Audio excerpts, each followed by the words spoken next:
Welcome. My name is Carrie and I am a licensed professional counselor here in South Carolina.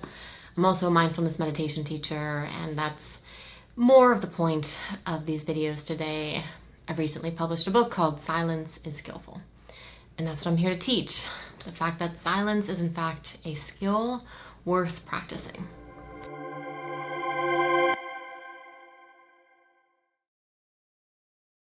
And you'll see through these videos, a lot of it is basic mindfulness theory. In fact, I didn't make any of this up.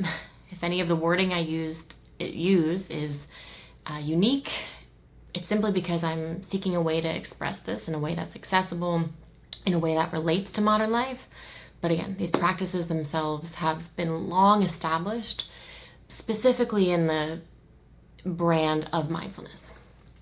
This first video, though, is to really outline why I'm not naming these as mindfulness exclusively.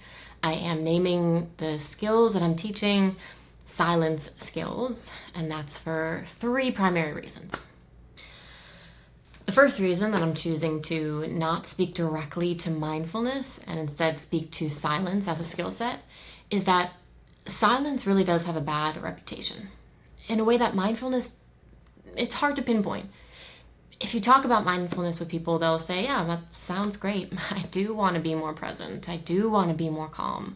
I do want to be more engaged with my surroundings, but I don't really think it's for me. But if you talk about silence, it's very easy to see why our culture is kind of given it this weird, scary, shameful context. I mean, even think about Silent Hill, the horror video game, or A Quiet Place. Those things are very scary. And the idea is that silence is something that's foreboding. It's something that's, just waiting for something to jump out of the shadows. The other way that it's kind of degraded is in this shameful way. Silence is seen as a weakness, a spaciousness that is taken advantage of. And this creates a really insidious cycle where, because we're averse to silence, we are only exposed to unskillful versions of silence.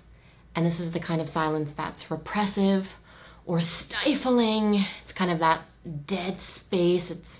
It's not alive. It's not organic. It's something that takes away the breath instead of creating space for the breath. And so again, when we're just exposed to these unskillful forms of silence, then of course we are averse to it. But the problem is that we generalize that into silence as a whole, and we prevent ourselves from practicing the forms of silence that are skillful.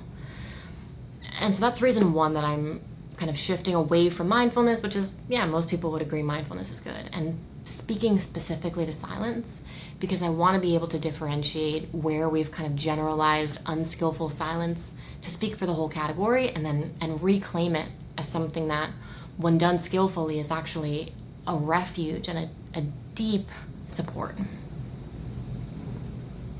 The next reason that I'm shifting away from mindfulness and towards the umbrella term of silent skills is that mindfulness in a very positive way has really integrated into a lot of different domains of our culture. However, the big downside of this is that it's been kind of uprooted from its original intention. And it's really important that in order to practice this effectively, we kind of bring it back into its original soil, its original intention. And to explain that, I'm going to pull from a psychological theory that is certainly based in acceptance and commitment therapy, as well as mindfulness-based cognitive therapy. But I'm going to describe it as a set of two axes, where humans have two primary goals, two primary pursuits. One is the pursuit of excellence, and this is the achievement axis. This is it's a hierarchy. There are winners and losers. It's our drive to be better. It's our drive to achieve more, to produce more. It is masculine in energy, not male, but masculine. And again, this is good, but it's not the only thing. So bring in axis 2. This is the pursuit of wholeness. This is our experience of feeling at home with ourselves and our experience of being whole, as opposed to kind of fragmented and disconnected. It's our experience of being rooted. It's energetically feminine. Again, not female, but energetically feminine. And this is where the silence skills are rooted. So again, if we bring it back to the original intention of these skills, it's to feel more at home. It's to enable a deeper sense of wholeness with self and surroundings. It certainly complements pursuits of excellence. And again, if it's the idea of if you are well rooted in soil, you'll naturally grow up towards excellence. That's your natural direction as a human. But if you assume that these skills are meant to make you more excellent, you're compromising yourself at the very start.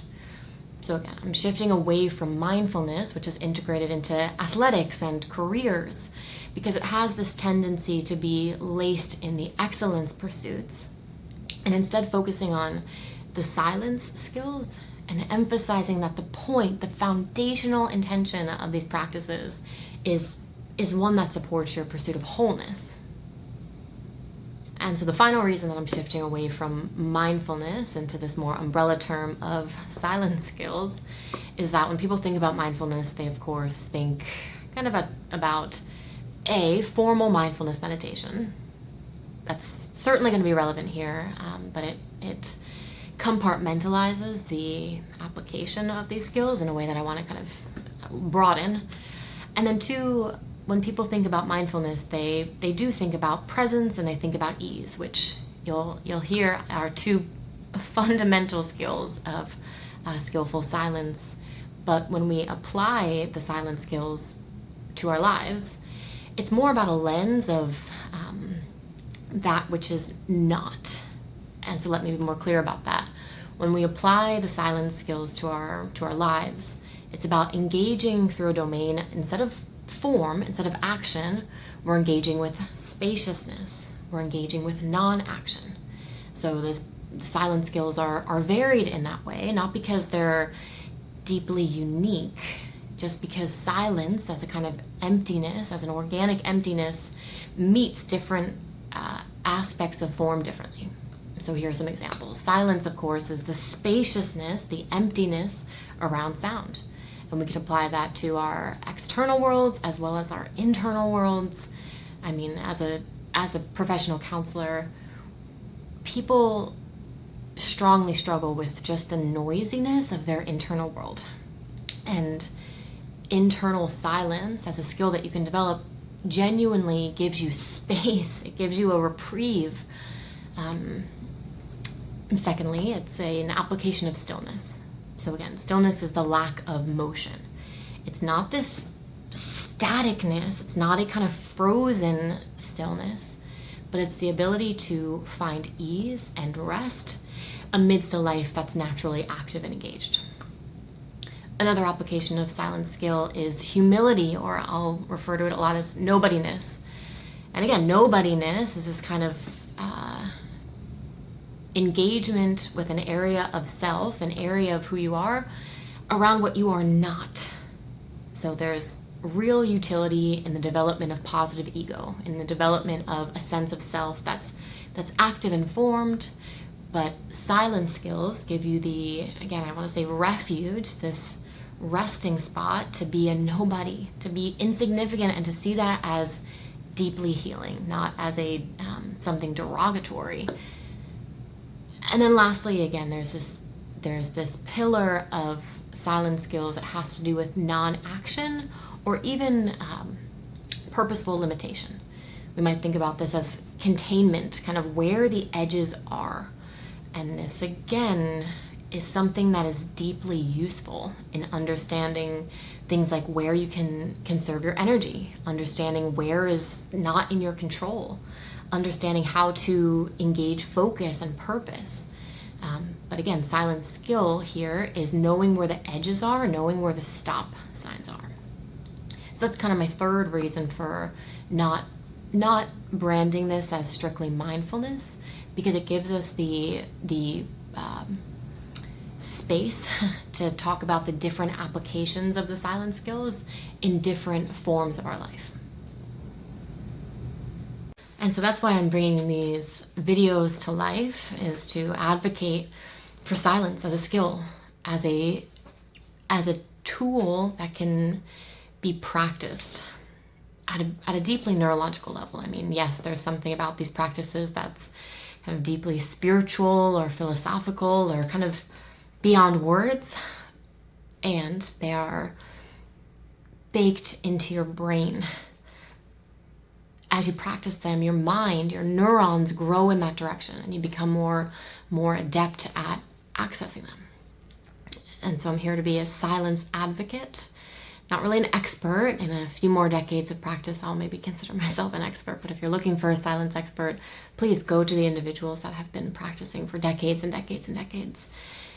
My role here is to advocate for their utility and to help us all kind of reinforce the practice in a realistic and accessible way. So I hope that you'll continue to join me for these videos moving forward.